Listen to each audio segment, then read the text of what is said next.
जय हो। वेद माता गायत्री की जय हो। ओमकार ध्वनि। पहले हम उस परम पिता परमात्मा को याद करेंगे।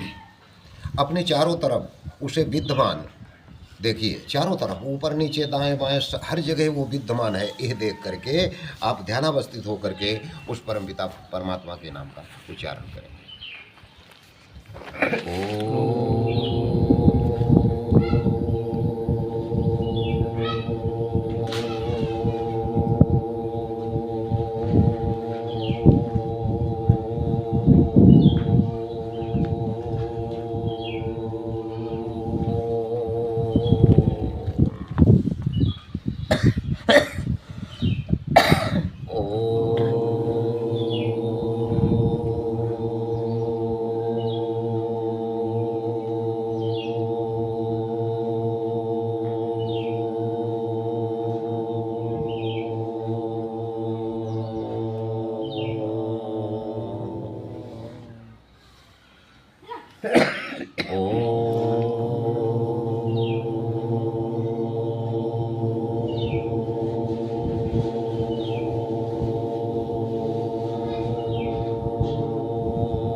उस परमपिता परमात्मा का मुख्य नाम ओम है।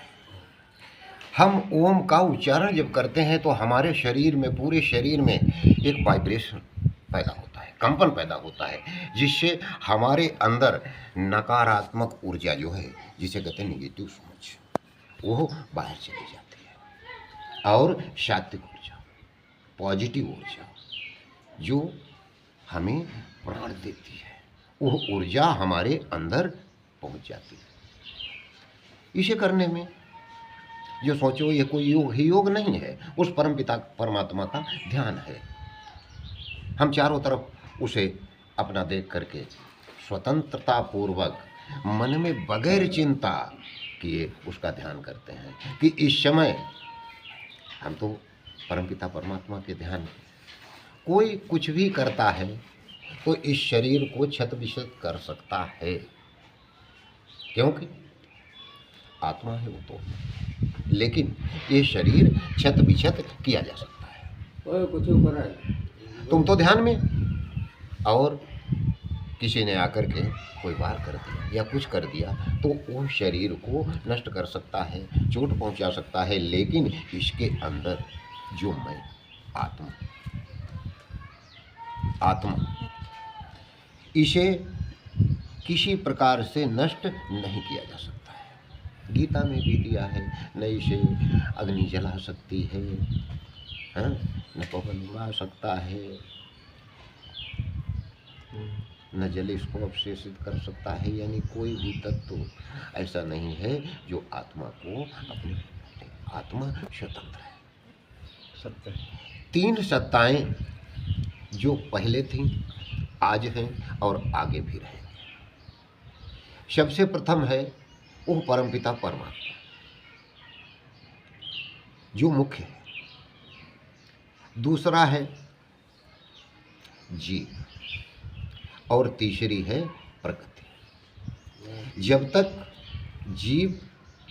जीव नहीं होता है, जब तक इसके अंदर जीवन नहीं होता है, तब तक निर्जीव रहता है। इसके अंदर जब वही आत्मा प्राण वायु के द्वारा संचालित होने लगता है तो यह चलायमान हो जाता है। यह इतना बड़ा है, इतना मजबूत है कि इसकी बदौलत ही तुम अपने से बराबर बोझ उठा सकते हो। अगर तुम्हारी आत्मा कमजोर पड़ गई कि हम नहीं उठा पाएंगे, नहीं उठा पाओगे। अगर आत्मबल, इसीलिए कहा जाता आत्मबल मजबूत है तो सब कुछ संभव है। यह सूक्ष्माति सूक्ष्म है और बड़े से बड़ा, लेकिन यह किसी के बस में नहीं। ये स्वतंत्र है। तुम्हारे शरीर के अंदर जब इसका संचरण हुआ आत्मा का, ये शरीर चलने फिरने लगा। प्राण तो शरीर से धीरे धीरे करके निकलते हैं, एक एक करके निकलते हैं। अंत में जब मुख्य प्राण निकलता है तो समझो कर्म अपने साथ में चला जाता है। तुम्हारे किए हुए कर्म को साथ में लेकर आ जाता है। ऐसा नहीं है कि वो यहीं छूट जाते हैं, नहीं छूटते हैं, और आगे जाकर के वही अगले जन्म में तुम्हें प्राप्त होते हैं। उसी प्रकार की तुम्हें योनियां मिलती हैं। अगर तुमने ऐसे कार्य किए हैं, मनुष्य बुद्धिजीवी प्राणी है, सबसे बुद्धिमान है अन्य प्राणियों की अपेक्षा। देखो, गौर करो, ये पशु पक्षी जीव जंतु जो कुछ दिखाई दे रहे हैं, क्या इनके अंदर आत्मा नहीं है, जीव नहीं है? सबके अंदर है। यह भी पता नहीं कितनी योनियां भटक करके आए हैं, अपने किए हुए कर्मों का फल भोगते भोगते। हम भी, आप भी, सब अपने अपने किए हुए कर्मों का फल भोगते। अगर इस जन्म में हम उस परमपिता परमात्मा को ज़्यादा से ज़्यादा ध्यान में लाएंगे, ज़्यादा से ज़्यादा याद करेंगे, ज़्यादा से ज़्यादा उनके सानिध्य में रहेंगे, उनके बताए हुए नियम रास्तों पर हम चलेंगे, तो निश्चित हम कहते हैं अगर मोक्ष नहीं मिला तो पुनः मनुष्य का जन्म तो मिलेगा। यह संस्कार तुम्हारा अगले जन्म में भी जाएगा, तुम बचपन से ही ज्ञानी विद्वान बन जाओगे।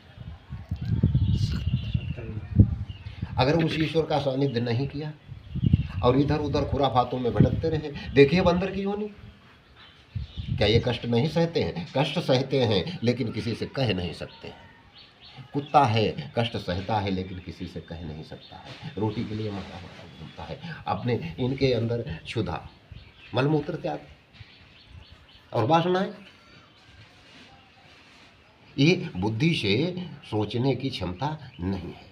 सबसे ज़्यादा प्रखर बुद्धि जो है वो मनुष्य के अंदर है। अब देखें कि जब हम अपने द्वारा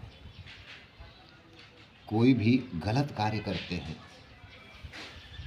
मन से ला करके, चित्त से ला करके, चित्त में उत्पन्न हुआ वो बिंदु मन में आ गया, मन में आ गया और मन ने इंद्रियों के पास भेज दिया कि देखो यह कार्य करना है। दिमाग में वही बात गूंजने लगी कि यह कार्य करना है। अब वहाँ पर बुद्धि सारथी जो तुमको दिया है, देखो क्या कहती है कि ये गलत करने जा रहे हो या सही करने जा रहे हो। तुम्हें रोकेगी जरूर, समझाएगी जरूर। अगर तुम समझ जाते हो तो गलत कामों से बच जाओगे, अगर नहीं समझते हो तो जाओ। आत्मा धिक्कारती है, आत्मा धिक्कारती है गलत कार्य करने के लिए। और कोई अगर धार्मिक शुभ कार्य करते हो तो आत्मा के अंदर प्रसन्नता पैदा होती है, क्योंकि वो कार्य ईश्वर को समर्पित होता है और यह कार्य स्वयं अपने लिए होता है। वही हमारे बंधन का कारण बन जाता है। बंधन हम अपने आप से बांधते हैं, न कि दूसरों के द्वारा। दूसरों के द्वारा बंधन है बहुत कम बांधा जाता है, लेकिन हम स्वयं, हमें स्वतंत्र जब पैदा किया उस परमपिता परमात्मा ने, तो हम बंधन में क्यों बंधे? स्वतंत्र ही रहे। सत्य। कर्म करते हुए कर्ता बन करके और अकर्ता बन जाओ। कर्म ऐसे करो जो तुम्हारे ऊपर उनका बुरा असर न पड़े, नहीं तो बंधन में पड़ जाओगे। उनका अच्छा असर पड़े, अच्छी सोच बने। तो देखें, उस परम पिता परमात्मा को ओम कहते हैं। यह 3 शब्दों से बनता है, 3 शब्दों से, जिसमें प्रथम आ है, दूसरा ऊ है, तीसरा म। अब यह जो आ है यह अकार है, ऊ है उकार है, माँ है मकार है। अकार उकार मकार ये 3 मिलाकर के ओमकार बनता है। अब देखें, आ ऊ माँ, आओ माँ, आओ माँ, आओ माँ, इस प्रकार से कहिए। आउमा आउमा आउमा ओम निकलेगा। देखो देखो करके देखो, देखो ना, आउमा आउमा, देखिए ओम ओम निकल रहा है कि नहीं निकल रहा है? देखो भाई करके देखो। नहीं सत निकलता। सत गुरु। अगर नहीं निकलता तो कोई बात नहीं, इसके लिए खेद है। तो यह 3 शब्दों से बना हुआ ओम, यही विराट हो जाता है, विराट हो जाता है, तब हो जाता है ओमकार। आउमा से ओम बनता है, और अकार उकार मकार, वो विराट है, बहुत बड़ा है, वो हिरण्यगर्भ है, वो स्वप्रकाश है, उसके अंदर कितनी खूबियां हैं, इन सब में विद्यमान। इनका गुणगान करते करते ऋषि मुनि सब थकते नहीं हैं, आनंद पाते हैं और उसी में विलीन हो जाते हैं। वास्तव में अगर आनंद खोजना है तो अपने अंदर ही खोजो।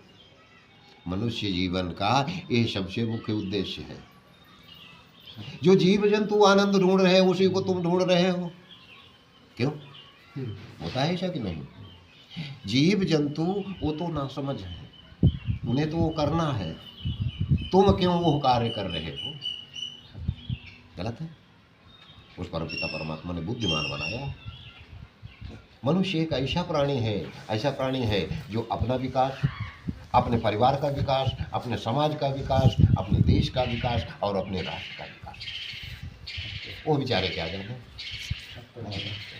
तो ऐसे कर्म मत करो जिससे अन्य योनियों में भटकना पड़े। इतना तो करके जाओ, साथ में लेकर के जाओ कि पुनः अगर मोक्ष नहीं मिलता है तो मनुष्य योनि जरूर मिल जाए, जो तुम्हारा किया हुआ है वो तुमको मिल जाए। देखिए, गरीब परिवार में पैदा होकर के अगर संस्कारित परिवार का है तो गरीब परिवार में पैदा होकर के वो इतना उच्चस्थ हो जाता, ऊंचा हो जाता है, क्योंकि उसका संस्कार पीछे से लगा हुआ है। और एक अमीर परिवार में पैदा होकर के नीचा हो जाता है, क्योंकि संस्कार नहीं है। संस्कार बहुत जरूरी है। अब किया हुआ वापस आता है, सच है, जो कुछ किया हुआ है वो वापस आता है। होता है कि नहीं? देर हो सकती है लेकिन उसमें अंधेर नहीं होता है, मिलता सबको है, और सवाया करके मिलता है। ये भी देखा गया है, सवाया करके मिलता है। लेकिन उस परमपिता परमात्मा के विधान में ऐसा कुछ नहीं है जहाँ पर अन्याय का पक्ष लिया गया हो और अन्याय को ठुकराया गया हो। ये तो यहाँ की दुनिया करती है, अन्यायी का भी पक्ष ले रही है, दोषी है और उसके साथ में बहुत से लोग खड़े हैं, बहुत से लोग खड़े हैं, डर भय से उसके साथ में खड़े हैं। लेकिन वहाँ कुछ ऐसा नहीं है, वहाँ तो एक ही उस परमपिता परमात्मा दाता के दरबार में हर एक व्यक्ति की एंट्री है।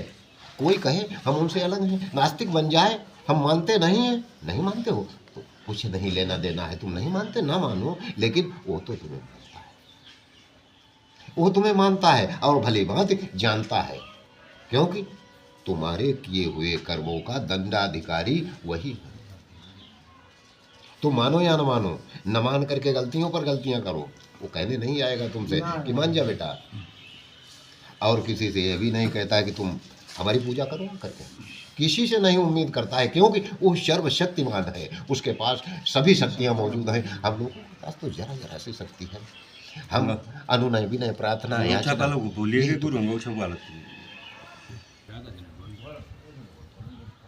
क्या बता रहे हैं? सर्वशक्तिमान है, वो किसी से कहने नहीं आता। हाँ, उसे किसी से अपेक्षा नहीं है कि आओ हमारा ये झाड़ बुहार कर दो आकर के, नहीं कहेगा। पूजा करवा करके, जल चढ़ावा करके, हमें भोग लगावा करके, क्योंकि वो सब पूरे ब्रह्मांड को भोजन सामग्री देता है, कच्चा दे या पक्का दे, लेकिन देता निश्चित सबको। मांसाहारी जीवों को मांस देता है, शाकाहारी जीवों को शाकाहारी पदार्थ देता है, लेकिन शाकाहारी होते हुए भी वो खाने लगते हैं। बोलिए श्यावर रामचंद्र की जय हो। नहीं, गलत है। गलत है। हाँ, ये बताओ, तुम किसी के बच्चे को मार करके, समझना जरा, उसे अपना निवाला बनाते हो, उसके साथ में रोटियां क्यों खाते हो? उसी प्रकार की कोई चीज़ मिलाओ। हम तो जैसे रोटी खाते हैं, रोटी के साथ में दाल है, वो भी अन्न है, सब्जियां हैं, ये खाते हैं। तुम उसके साथ में रोटी क्यों खाते हो, चावल क्यों खाते हो? भाई बताओ। क्योंकि टेस्ट अच्छा लग जाता है, लेकिन लेते किसका हो? उसी का लेते हो। वो जीभ भी उसी का बनाया हुआ, अन्न भी तो उसी का बनाया हुआ, खाते हो, अपनी जिह्वा को स्वाद देते हो। लेकिन आने वाले समय में इसका परिणाम जब सामने आता है तो रोते हो, चिल्लाते हो, बिलखते हो, तड़पते हो, लेकिन वहाँ सुनने वाला कौन? कोई नहीं। बुद्धिमान व्यक्ति, अगर कोई संकट आता है, मुसीबत आती है, तो वो बिल्कुल शांत हो जाता है। और जो बेवकूफ़ है, चिल्लाने लगते हैं, बड़बड़ाने लगते हैं, उससे क्या समस्या का समाधान हो गया? नहीं होता। क्यों? बड़बड़ाओगे और चक्कर में फंस जाओगे। शांत हो जाओ, धीरे धीरे प्रभु जी अपनी कृपा बनाएंगे और सब शांत हो जाए। हमें भड़कने की कोई आवश्यकता नहीं।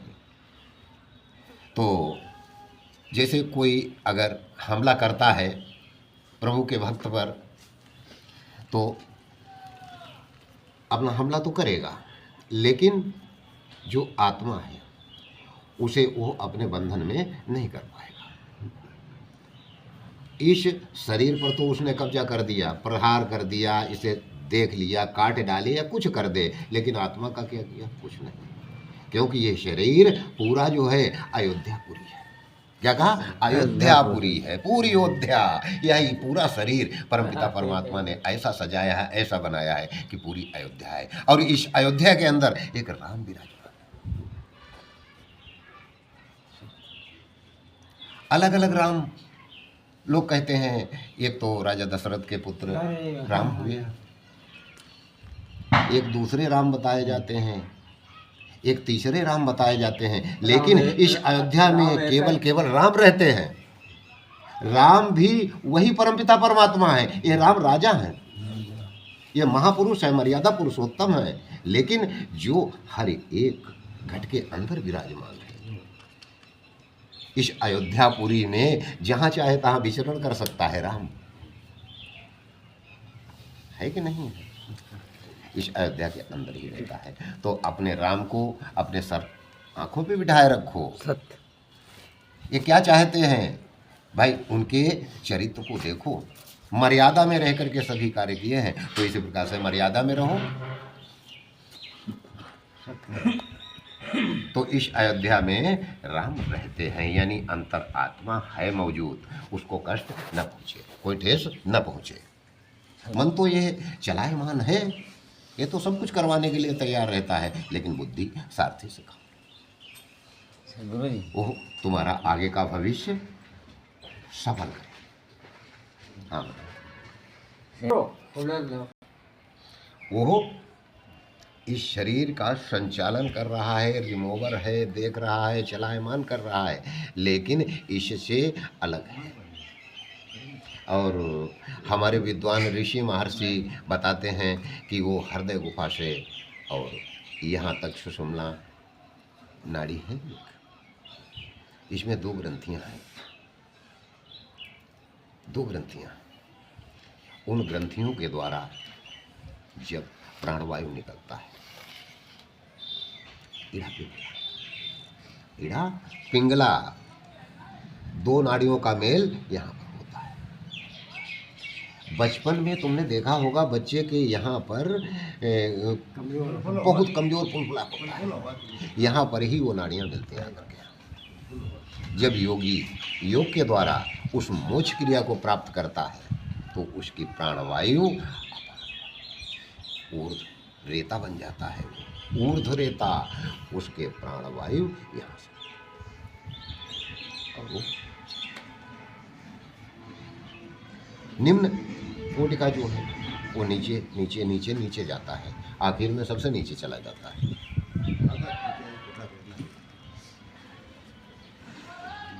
आखिर में बिल्कुल नीचे चला जाता है, नीचे से भी फर्क निकलता है।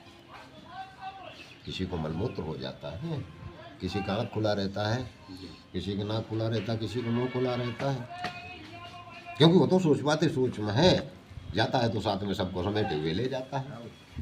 और एक बात ध्यान रखना, जैसे लोग बताते हैं कि वो आत्मा घूमा करती है जब तक 13वीं नहीं हो जाती, ये नहीं हो जाता है, तो ऐसा कुछ प्रमाण वेदों में नहीं है। वेदों में कहा है कि एक तृण जलायु का एक कीड़ा होता है, तृण जलायु का, जो अपना अग्रभाग उठा करके पहले रख देता है, तब पीछे से समेट के उसी में हो जाता है। यानी इधर से प्राण निकला और उधर, उसमें देरी नहीं लगती है। ये सच्चाई है, लेकिन यहाँ मनाने वाले बनाते हैं, चलो उनका सच्चाई ये है कि प्राणवायु तुरंत चला जाता है, न भूत बनता है, न प्रेत बनता है, न ब्रह्म राक्षस बनता है। ये केवल हमारे दिमाग में उपज पैदा कर दी जाती है, हम वो चीज़ें देखा करते हैं, थोड़े दिन नौटंकी बनाते हैं और उसके बाद में वो धीरे धीरे दिमाग पे आ जाती है, तो वही जहाँ याद आया तो तुरंत वो खेलता कूदता है।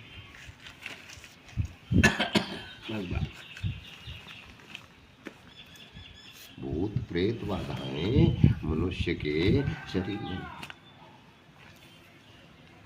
मन में उत्पन्न होते हैं, मन में उत्पन्न होते हैं। तो छोड़ो, ये अलग विषय है। तो उस परमपिता परमात्मा की कृपा से हम सभी सज्जन बंधुओं को उसकी चर्चा के लिए समय मिला। उस समय का दुरुपयोग नहीं हुआ, सदुपयोग हुआ। उस परमपिता परमात्मा की चर्चा सदैव होती रहनी चाहिए। अगर सत्संग में हो तो वहाँ सुनो, अकेले में हो तो अपने मन ही मन में सुनो, मन ही मन में सुनो। देखो, ये देवासुर संग्राम हो रहा है, तुम देवताओं की श्रेणी में जाओगे या असुरों की श्रेणी में जाओगे। अगर भाई असुरों वाले काम करोगे तो असुरों की श्रेणी में चले जाओगे। पहले भी देव थे और असुर थे, आज भी हैं, देव हैं, असुर हैं और आगे भी रहेंगे। मनुष्य शरीर में ही देवता वास करते हैं और मनुष्य शरीर में ही असुर वास करते हैं, दोनों रहते हैं। जब हमारी आसुरी प्रवृत्तियां हावी हो जाती हैं तो हम असुरों वाले कार्य करने लगते हैं। जब हमारी सत्य की प्रवृत्ति तो हम उसी प्रकार से अपना वो काम करते हैं। होता है कि नहीं होता है? तो ये वृत्तियां हैं, आया समझ में? तो इन वृत्तियों से अलग ही रहना है। हालांकि देवता लोग ज़्यादा परेशान किए जाते हैं असुरों के द्वारा। ये भाई पहले से भी रहा है, आज भी है और आगे भी है। बलशाली जो है वो कमज़ोर को सताया करते हैं, लेकिन बचाने वाला वो परमपिता परमात्मा उनको बचा देता है, नहीं तो रहने नहीं देंगे। हाँ, असुर लोग कह रहे हैं कि देवताओं को बिल्कुल न रखो, अपना ही साम्राज्य हो जाए, यानी हम ही हम हो जाएं। और भाई अगर ऐसा साम्राज्य हो जाएगा, अब इनके गुरु कौन हैं? शुक्राचार्य जी हैं, वो भी शंकर जी भोलेनाथ के भक्त हैं, और देवताओं के गुरु बृहस्पति हैं, वो भी उन्हीं के भक्त हैं, उन्हीं के शिष्य हैं। वो तो दोनों की सुनते हैं। वो ये थोड़ी चाहते हैं कि ये देवता चले जाएं, नहीं, वो क्यों चाहेंगे? सुनते उनकी भी हैं और सुनते उनकी भी हैं। वो अपने की रक्षा करना चाहते, वो अपने की रक्षा करना चाहते, ये चला करता है। चलो छोड़ो, हम अगर अपनी दैनिक क्रिया में कुछ बदलाव लाएं, प्रातःकालीन उठ करके बिस्तर नहीं छोड़ना है तो नहीं छोड़ना है, कोई परेशानी कुछ है तो नहीं छोड़ना है, ना छोड़ो, लेकिन उठ करके बैठ जाओ प्रातःकालीन ब्रह्म मुहूर्त में बैठ जाओ और बैठ करके देखो उस परम पिता परमात्मा ने हमारी रात्रि बहुत अच्छी गुजारी, हमें अच्छी नींद मिली। हे परम पिता परमात्मा, सवेरा हो, हम आपकी स्तुति करते हैं, आपकी विनय करते हैं कि हे प्रभु, हमसे कोई ऐसा कार्य न हो जाए जिससे आपके विधान में गड़बड़ हो। गड़बड़ करते हैं। तो इसीलिए हम आपसे अनुनय करते हैं, विनय करते हैं कि हे प्रभु, हमारे द्वार किया हुआ हर एक कार्य आपके बताए हुए नियम पर, इससे विपरीत न चले। प्रातः वंदन कर लीजिए, थोड़ी देर, जरा सा भी देर ले लीजिए, कुछ नहीं कर सकते हो तो ओम नाम भी ले सकते हो। गायत्री नहीं आता है तो उसे सीखने की कोशिश करो। आओ गायत्री सिखा, उसमें देखिए कितनी बड़ी क्षमता है। गायत्री कामधेनु है। गायत्री से हमारे जितने भी योगी ऋषि मुनि हुए हैं, सबने गायत्री को अपना स्वावलंबन बना लिया, अपना बना लिया, और उसके सहारे धीरे धीरे धीरे धीरे वहां पहुंच गए जहां कोई। अगर उसका हम स्वावलंबन लेते हैं, उसका निस्दिन जाप करते हैं तो निश्चित फलीभूत होता है। गायत्री का जाप सुबह शाम करने वाला कभी भी बुद्धिहीन नहीं हो सकता है। वो परमपिता परमात्मा बुद्धि को बढ़ाता है, मन के अंदर भाव पैदा करता है, हमारे अंदर जागृति पैदा कर देता है। तो उस परमपिता परमात्मा के लिए हमारे विद्वानों ने क्या कहा कि ओम है जीवन हमारा, ओम प्राणाधार, ओम है कर्ता विधाता, ओम पालनहार है, ओम है दुख का विनाशक, ओम सर्वानंद है, ओम है बल तेज धारी, ओम करुणा कंद है, ओम सबके पूज्य हैं हम, ओम का पूजन करें, ओम ही के ध्यान से हम शुद्ध अपना मन करें। ओम के गुरु मंत्र जपने से रहेगा शुद्ध मन, बुद्धि दिन प्रतिदिन बढ़ेगी, धर्म में होगी।